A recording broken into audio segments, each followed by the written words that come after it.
right, so proceeding down the mind map of angular momentum, we could go in a million different directions, but not every direction is very relevant for QED. What we do want to understand is we want to understand this very basic method of generating the whole algebra of angular momentum, or the whole angular momentum formalism, where we don't appeal to this classical notion at all, right? Everything we've done has made some reference to the classical notion. And then in order to compensate for experimental observations, in particular of fine structure, we ad hoc introduce the idea of spin, taking advantage of the gaps in the math that seem to allow for it. And when we do this, we end up with this idea of the addition of angular momentum, which is important because it explains fine structure of the hydrogen atom, it explains the Zeeman effect, and Landau levels. There's a whole variety of things that are important. Now, the addition of angular momentum is not a critical QED prerequisite, except for the fact that it's so fundamental to quantum mechanics. I mean, you definitely need to know this, but it's not something that we need to review per se in order to advance into QED, meaning that, we definitely need to understand spin, because spin is one of the things that relativistic quantum mechanics is going to explain. In fact, there's a step between QED, right? If QED is over here and quantum mechanics is over here, there's a step in between which is called relativistic quantum mechanics, right? And you have to go through that step. That's basically the derivation of the Klein-Gordon equation and the Dirac equation. And I'm going to probably include this step here in this prerequisite review, although sometimes it's actually usually part of the QED course, right? I'm thinking QED really starts with the perturbation theory and the development of Feynman diagrams. That to me is like the beginning of QED per se. Relativistic quantum mechanics is an extension of quantum mechanics, but it doesn't solve all the problems that QED does actually solve. Anyway, to understand relativistic quantum mechanics, you have to sort of understand spin, because that's what makes this so successful, is that it explains spin without this ad hoc addition of a piece into the formalism of angular momentum and quantum mechanics, right? So we will get there. But the point is I think I will end up going through this angular momentum, not because the addition of angular momentum per se is so critical for QED, but it is critical to understand fine structure and the Zeeman effect, and basically the interaction between spin and magnetic fields. And that's important because ultimately in QED, we do want to measure what's the G-2. We do want to do the G-2 calculation, because it's a big deal right now. The muon G-2 is really exciting. We want to be able to calculate, I think just second order. Second order is really the only way to do it. But we want to do this calculation. That's how we know we understand QED. Is if you can do this calculation, you're there, right? So, but to understand what this calculation is all about and its relevance, you kind of have to understand the interaction of electrons with magnetic and electric fields.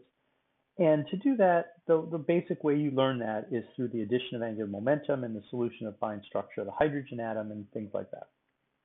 So I want to get there.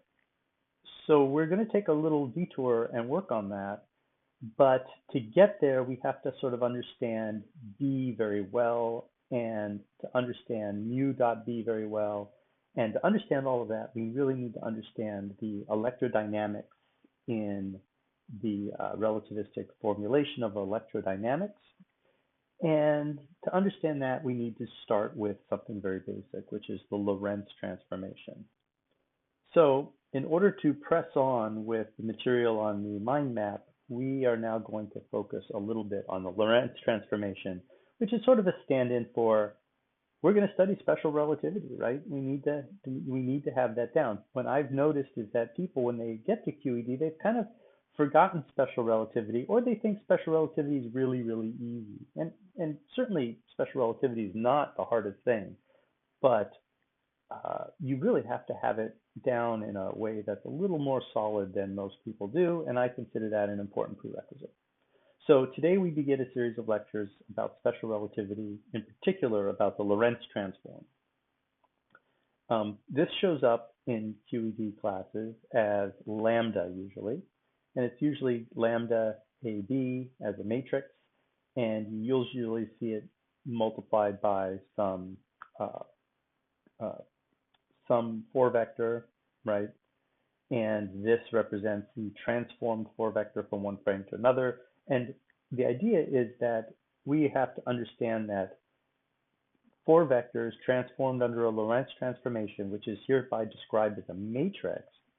We have to understand that this is another 4-vector and that its magnitude as a 4-vector is the same as the original, right? Because this is a member of the group SO31 or SO13, depending on your convention. And all of those properties are very important, and we get very facile with them. But I'm going to go a little bit more basic than this to start. But we are going to attack the matrix, the literal matrix, because you're going to see this so much in most textbooks on QED. You really need to be comfortable with this matrix form. So that's what we're going to start on today. All right, so let's begin with the most elementary form of the Lorentz transformation. This is the one that everybody kind of learns. Well, I don't know when you learn it, but I learned it in like high school or something. And this is, I guess there is actually a more elementary form. All right, remember this form? This actually shows up in Einstein's paper, I think, in this way. But this form, at least, is using a few simplifications that make it a little more mature. For example, we use unitless velocity here, where beta is v over c.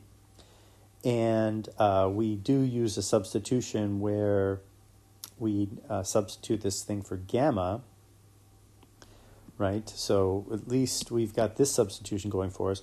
But what's not clear is gamma is a function of beta, right? So we should think of it as a function of beta. But, you know, they assume you know that. The point is you know something's more advanced if they start assuming you know things, right? So you know that gamma is a function of beta, so they don't bother with the notation. So they think you're grown up in that sense. However, they don't think you're grown up enough to understand that time and space should have the same units, right? So the first sort of step of making this a more mature equation is to implement that, right? To get rid of this and write that as x0, right? So this becomes x0. And then obviously, of course, we're using c equals 1 at this point. And then this, we want to be able to grow this into a matrix form. So we're going to call that x1 prime, x2 prime, and x3 prime. And then this is going to be x1. This is going to be x0. That's going to be x1. And this is going to be y. Y is going to be x2, and z is going to be x3.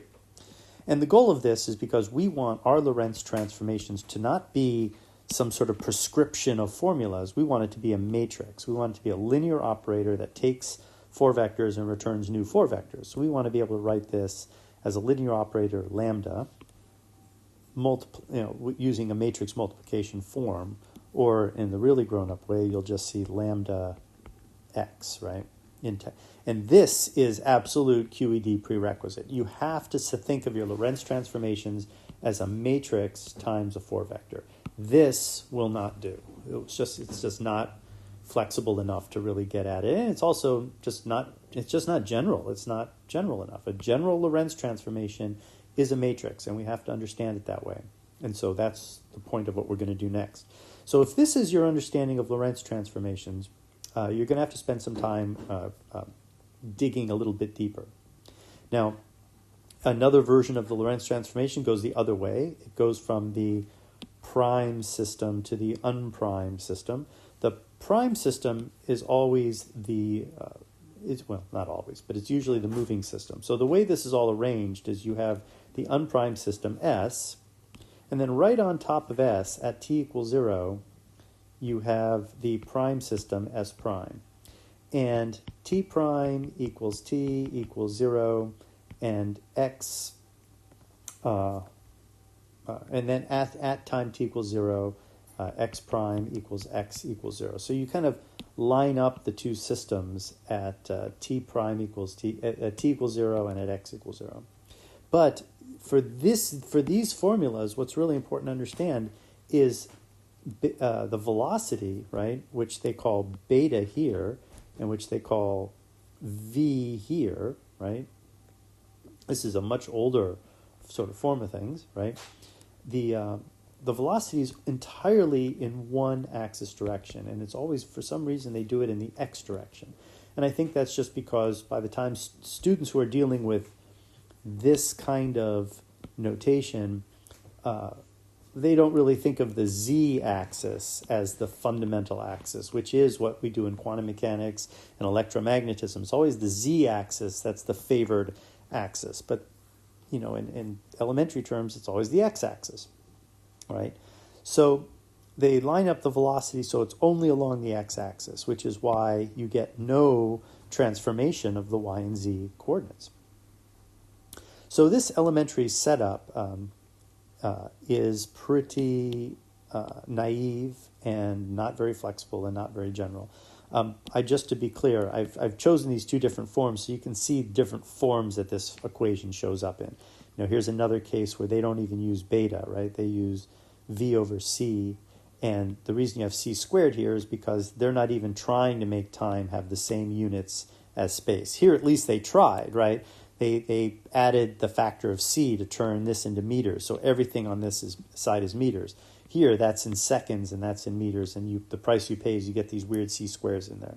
We're not going to do any of that because everything we're going to do is like I showed you before with the matrix notation.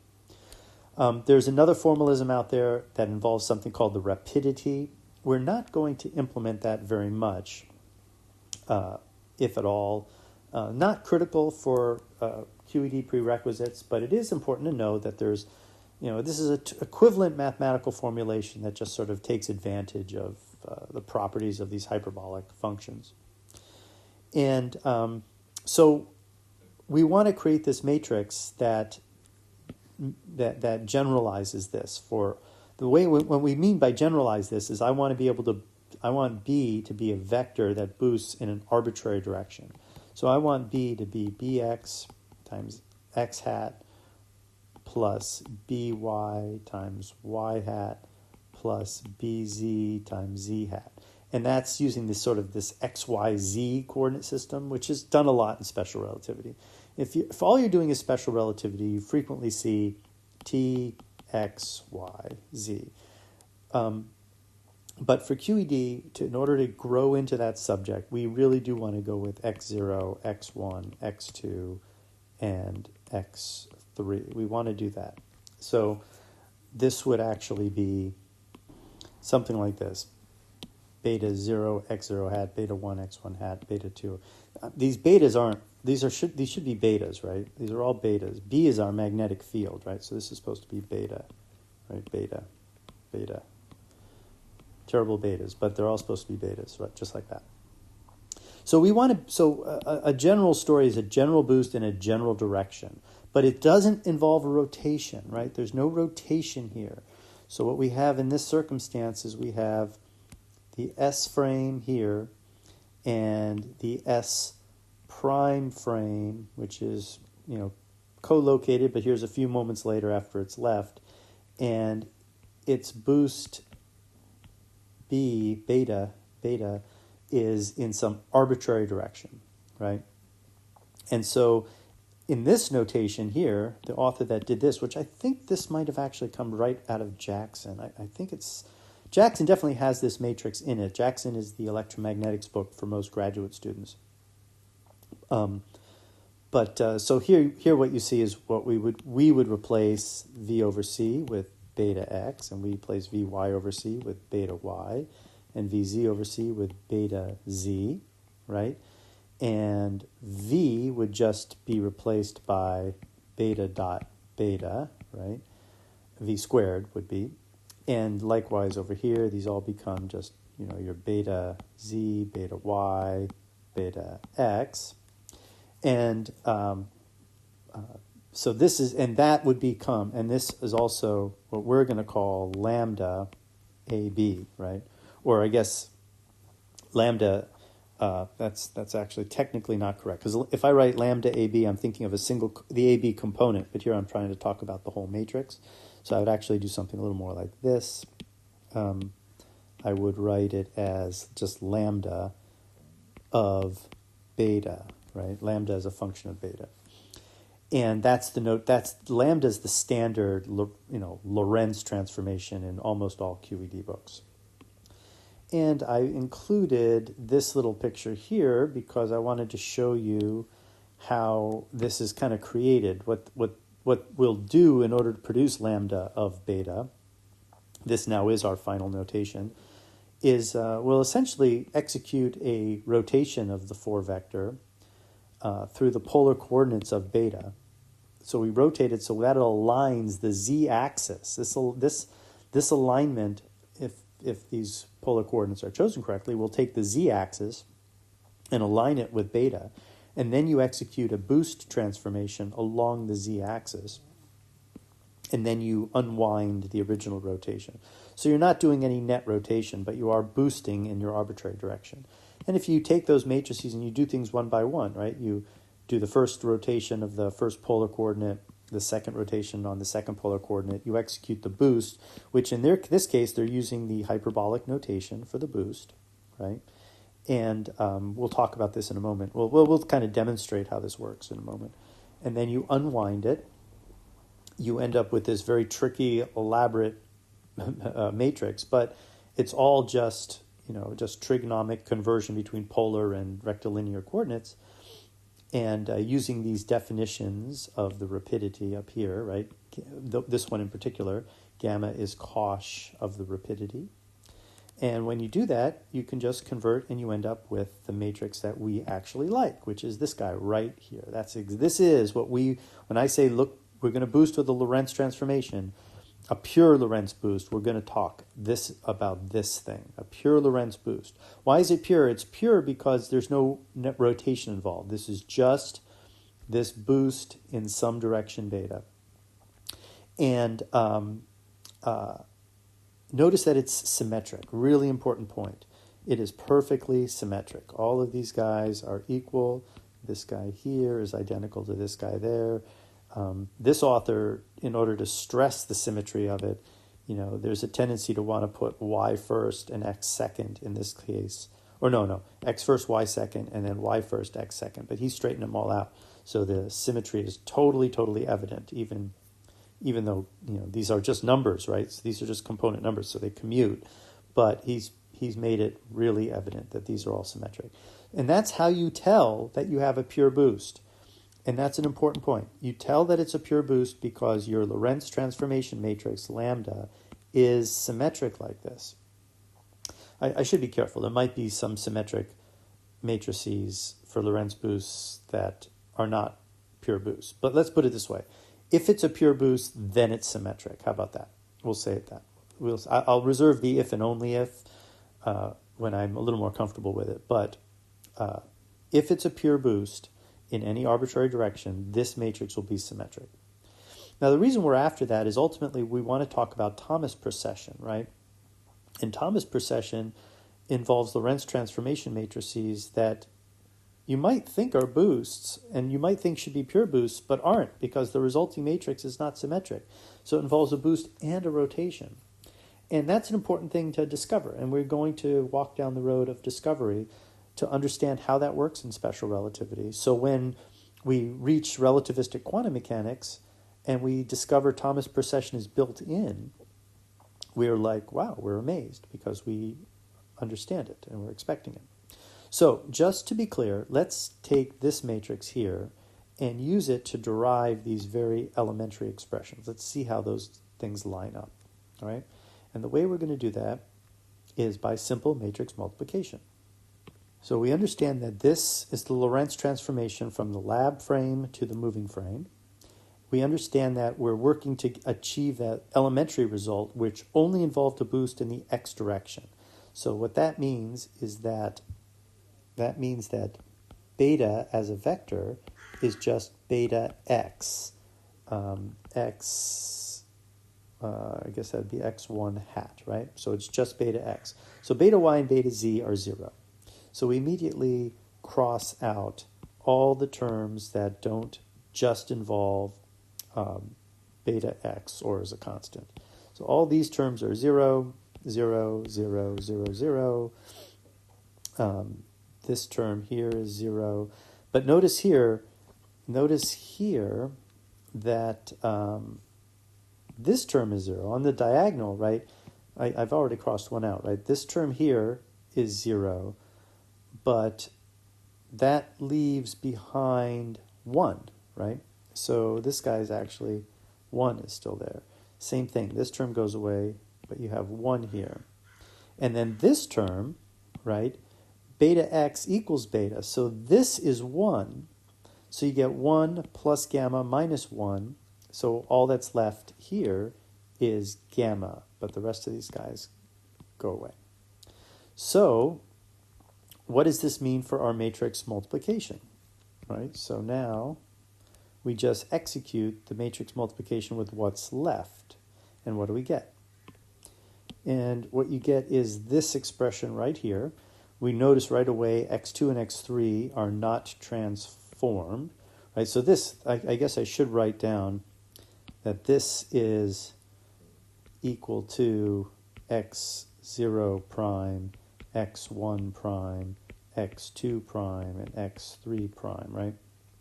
So we now have x0 prime equals this expression here, gamma x0 minus gamma beta x, x1. And gamma x0, this is x0, minus beta gamma x1. So that's a match. And then we have x1 prime equals minus gamma beta x, x0 plus gamma x1.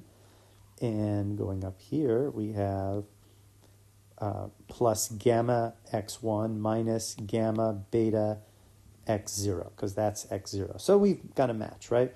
So the point is that this complex matrix simplifies radically to now turn that sort of formulaic elementary view into just matrix algebra, and that's really important. However, this doesn't solve every problem, right? Because all this does is it takes points in the lab frame and gives you points in the moving frame. If you considered the moving frame the lab frame, then all we have to do is change the sign of beta x to minus beta x, and we will actually get the inverse of this matrix. That will drive a matrix inverse. Usually it's very difficult to find the inverse of a matrix. If someone just showed this to you and said, hey, what is the inverse of this matrix here, right? If they said, here's a matrix, find the inverse, you'd be like, holy crap, that's going to be hard. But all you got to do is in this case, all you have to do is change the sign of beta x, beta y, and beta z, and boom, you've got it, right? So that's a nice convenient thing that's characteristic of these Lorentz transformations. All right, so from now on, this is how anybody who's marching down the road to learning quantum field theory or QED or anything like that must think about Lorentz transformations of 4 vectors, right? Of 4 vectors. The problem, of course, is that there are many more objects in the universe than 4 vectors, right? There are spinors, which we talked about. There are bispinors, right? Bispinors, which we will talk about when we study the Dirac equation, right?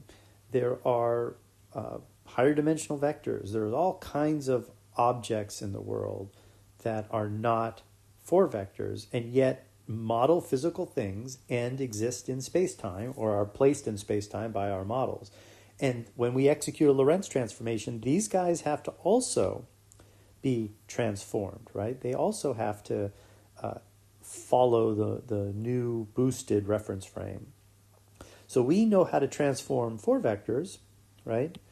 But we don't necessarily know how to transform these other objects. And as we encounter them, we always must learn how do they transform under a Lorentz transformation. Because if these things are going to be part of physical law, they have to be able to be boosted around from one frame to another. That's the rule of special relativity. No frame is special. If I write down a formula of physics in one frame, I should transfer to another frame, get the same formula. So if a spinner represents something physical, I have to be able to transform it from one frame to another. Now, we already saw in our last lecture about spinners how we were able to take the rotations of an object in three-dimensional space and sort of bootstrap that to figure out how spinners rotated in three-dimensional space. And yes, the principle is always sort of similar when we determine how these things transform. But we're going to worry about that later. The point I'm trying to understand is we have not mastered the art of the Lorentz transformation. Mastering the art of the Lorentz transformation means that you can take any object, any mathematical object that represents something physical, and transform it from one frame to a boosted frame. And right now, we've really just focused on 4 vectors. And actually, right now, that's all we're going to need, right? That's all we're going to need. But we now want to talk a little bit about understanding the difference between 2 reference frames in relative motion. So the rest of this lecture is going to be a little bit of a fun review of some of the ways of looking at special relativity and understanding length contraction and time dilation and space-like separation and time-like separation. So if you feel good with all that stuff, you can skip it, but I find it really fun, so we're going to do it. So we need to graduate our understanding from this high school version of S and S prime with a Y and X axis and a Y prime and an X prime axis moving at a relative velocity. And we need to pump ourselves up into the Minkowski diagram. The big deal being that this Y is now replaced by T. And what we're going to show is that the S prime coordinate system has this deformation and is now represented by this deformed coordinate system that appears to be non-orthogonal, but it actually, we're still treating it as orthogonal. And in the S prime system, all the points along this X prime axis, right, are points that exist at constant time. And all the points that exist along this line are points that exist at constant position. Now, understand this means constant position in S prime. So that means you're moving, or if you're following this line in space-time, we're co-moving with the S prime coordinate system. And in this coordinate system, you have 0 motion. So you're actually attached to the S prime coordinate system. And motion that is attached to the S prime coordinate system can be understood as any motion in this diagram that is parallel to this constant position line. So there, for example, I have drawn a small semi-grid of constant position lines. So I can imagine that if you are a particle in this system, and there you are, and you are motionless in the S prime system, then as time advances, or as t prime advances, you will move along this line. And obviously, in the S system, this will appear to be motion that is completely attached to the S prime system moving along, right? So you will see motion starting here and then moving here like that, right? And so that's the way we understand constant position in the moving frame. What's a little less obvious is, or a little less intuitive, is to understand a constant time movement. So what do we mean by a constant time movement? Well, obviously it's not a physical movement because you can't move from one place to another in any reference frame without moving in time. So for example, if this point is considered as a point in the lab frame, right, its constant position motion would be straight like that, right? And clearly its constant position motion in the lab frame is cutting across lines of constant position in the moving frame, and so clearly it demonstrates motion in the moving frame, and that motion is actually backwards, right? So that's important. But what about, but you certainly wouldn't imagine a particle in the lab frames moving like this because it's changing position without changing time, right? Now, such a motion or such an interval does make mathematical sense, and it's called space-like, and we'll talk about that in a moment. But the point is this is not to understand it to mean motion, but if you are this particle and you're wondering about all of the places in space that are occurring right now for you, simultaneous to you, you are looking at this horizontal slice of the Minkowski diagram, meaning any other particle that's out there that's on this slice is whatever's happening to that particle is happening simultaneously to whatever is happening to you, right? If this is you, and this is some other point in space-time, these things are happening simultaneous.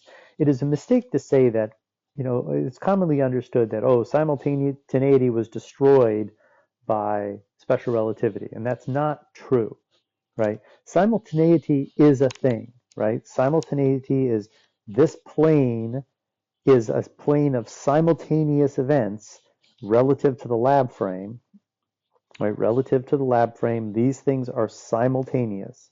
Likewise, relative to the moving frame, right?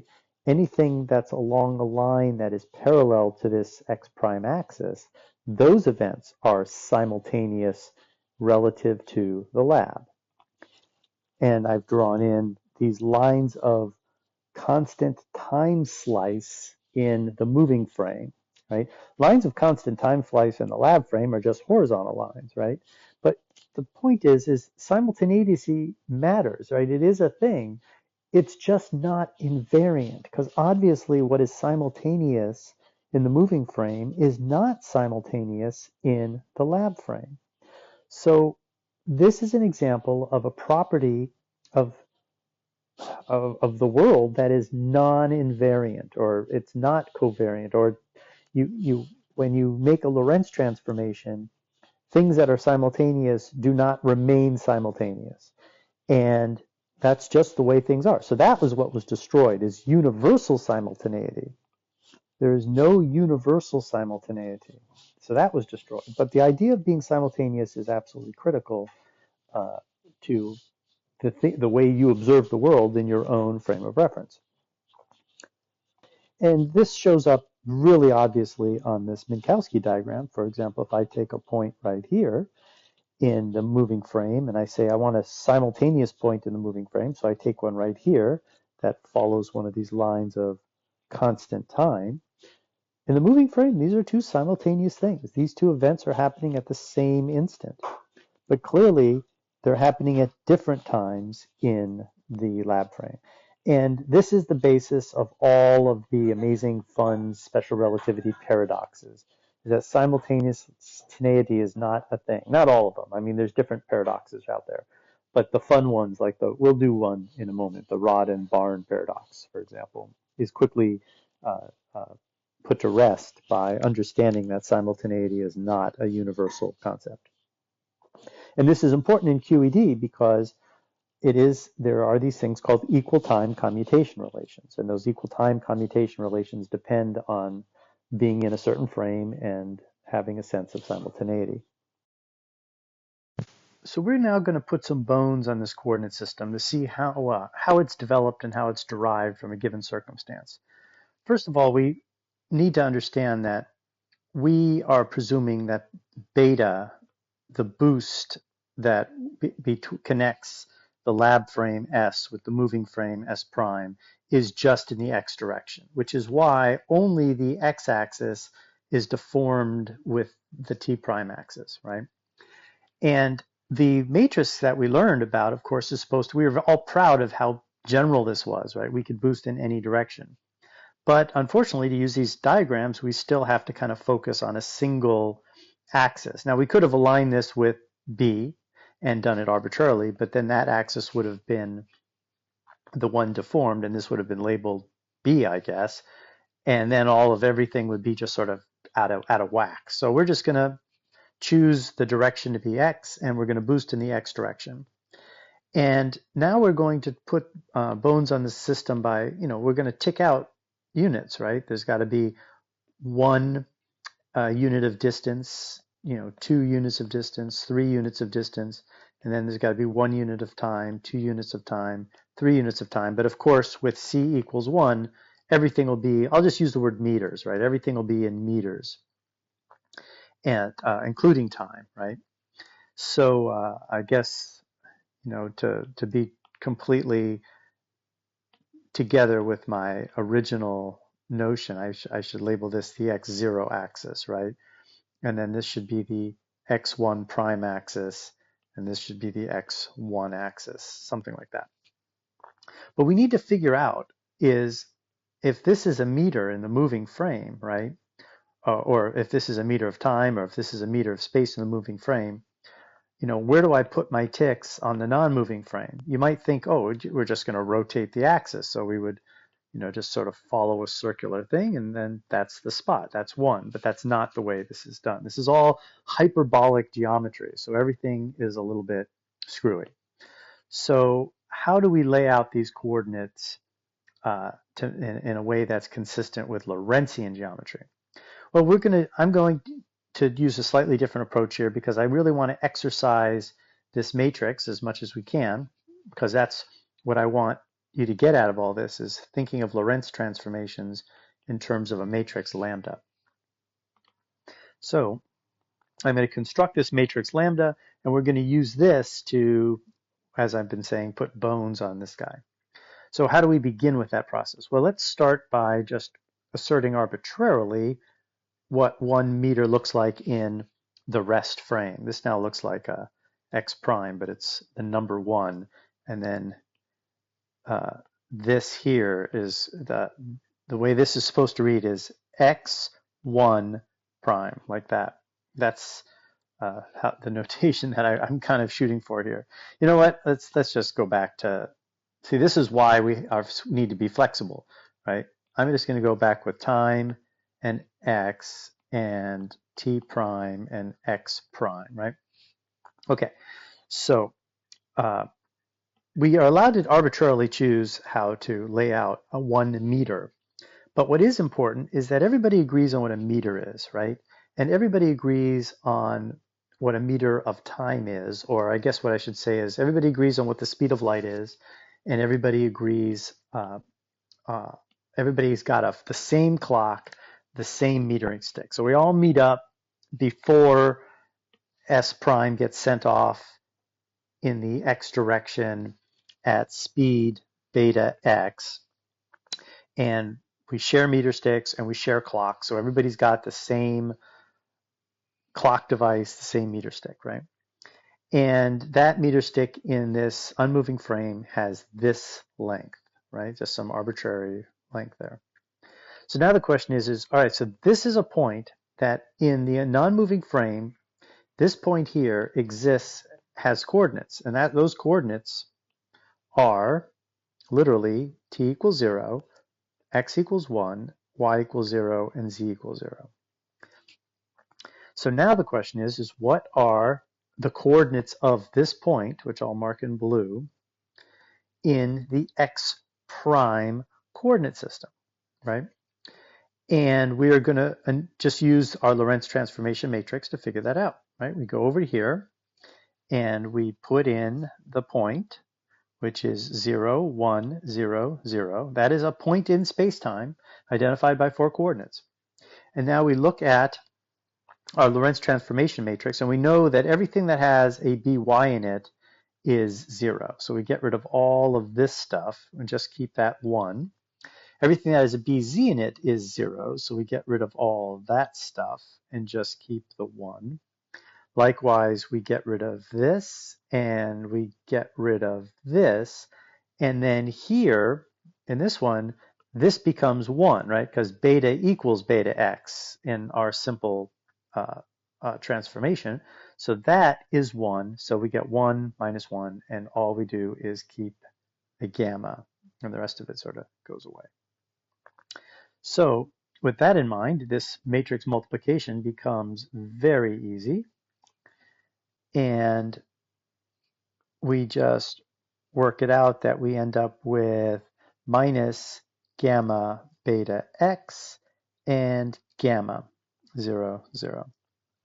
So the point that is represented by 0, 1, 0, 0 in the lab frame is minus gamma beta x gamma in the moving frame. Now gamma, we know, is the square root of 1 minus beta squared.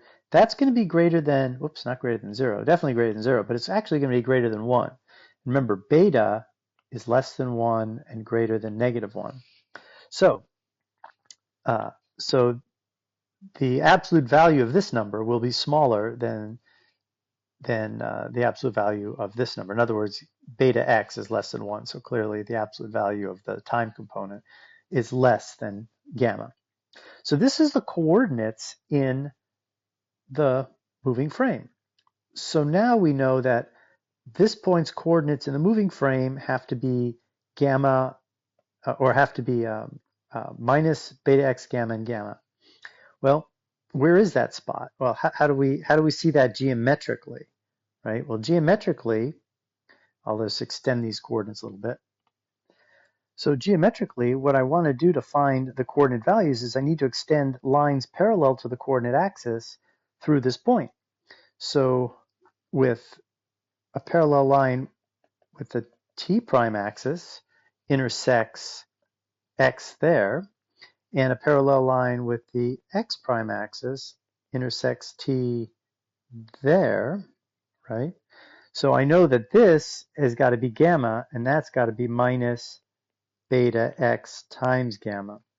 And then the coordinate of this point in the green system, or in the moving system, is minus beta x gamma, gamma 0, 0. And this is true for any 4 vector. You can just run this transformation and get the new components in the moving system. So what does this tell us? Well, gamma is bigger than 1, so we know the value of 1 on the x prime axis has to be somewhere along this line to the left of gamma, right? To the left of gamma. Now, but we can run the logic in reverse, right? We can now say, all right, well, let's say this point here. Let's figure out where is 1. Well, if this point was 1, if we did this in the reverse order, right? And we instead of taking 1, 0, 1, 0, 0 from the stationary frame to the rest frame to the moving frame, we did it from the moving frame back to the rest frame, then we would start with 0, 1, 0, 0 in the moving frame, and we're asking what is it in the rest frame? Well, we can do that too. So we go back to this matrix up here, and we erase the black stuff, right? And we draw in the green, right? Which obviously is just purely symbolic, just so you know which way we're headed. But now we need the inverse Lorentz transformation, right? We need the transformation that goes the other way. But that's not very difficult. It's barely an inconvenience, in fact, right? We just switch the sign of those two things because all we're doing is changing the direction of beta x. Beta x doesn't appear anywhere else in these matrix elements. And so when we do that and we execute this multiplication, everything turns out to be the same except that sign changes. And so if we go back down here and we did the same geometric rule, we would drop a line parallel to t, right? And we would say, oh, well, that's got to be gamma, right? Because that's how we figure out the x coordinate.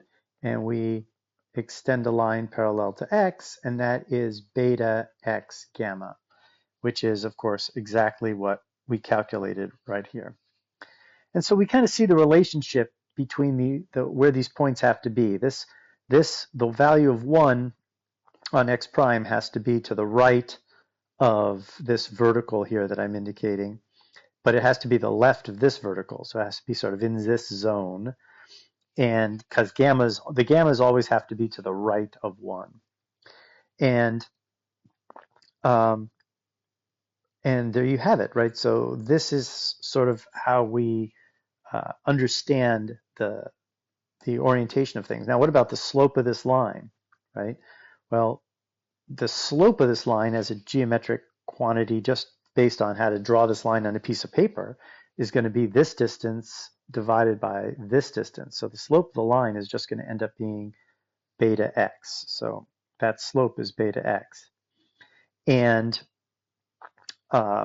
so clearly, the faster you go, right, the closer beta x gets to the speed of light, this will tend to the value 1, and these two green axes will become more and more skewed. And they can become arbitrarily close together, but they can never actually be 45 degrees. But boy, you can see how extreme things can get as you get close to the speed of light, where these two axes are almost, the diagram becomes basically unworkable, right, at some point, because these lines are just too close together. And that's why these Minkowski diagrams are much more useful for illustrations of things, like we'll do in a moment with the pole and barn paradox. Okay, so this whole exercise can be operated again for the time axis, right? But in that case, what we do is we go with 1, 0, 0, 0, and we find its equivalence. And everything sort of ends up kind of in the same deal, right? If that's 1, you drop, you get gamma, and then you end up with 1 unit of time, right? And then that time parallels up here to gamma, and then of course you end up with this time comes down here to a spatial position of minus beta x gamma.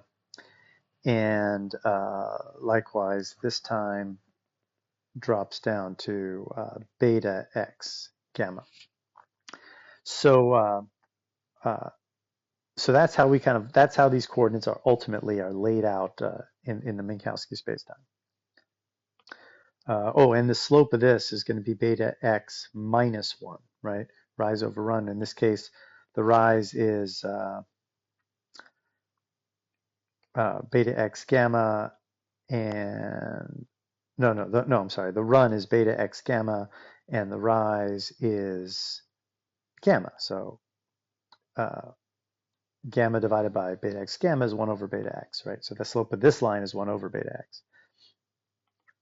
All right, so let me clean this up, and now let's use this diagram to understand something really simple, like time dilation and length contraction. Well, actually, this lesson is getting a little long, so what I've done is I've just cleaned up this picture a little bit so you can see how this Minkowski diagram works. Understanding that as V approaches C, B approaches 1, and these two lines kind of collapse. This angle gets smaller and smaller, and these lines collapse to a single 45-degree line. When you get to really high betas, this diagram isn't very helpful. You lose the ability to actually work with it. But in the next lesson, what we'll do is we'll see how we can extract length contraction and time dilation from this diagram, and then we will begin looking at a couple of the key paradoxes of special relativity through this diagram, which is fun. The first one is just a simple exercise in simultaneity. It's called the barn and pole paradox. But the second one is critical for our understanding of how an electron behaves in a magnetic field, and is definitely prerequisite to QED. And that one, and that material's prerequisite to QED. And the paradox that helps us understand that is called the rod and ring paradox. So we'll attack those in the next lesson.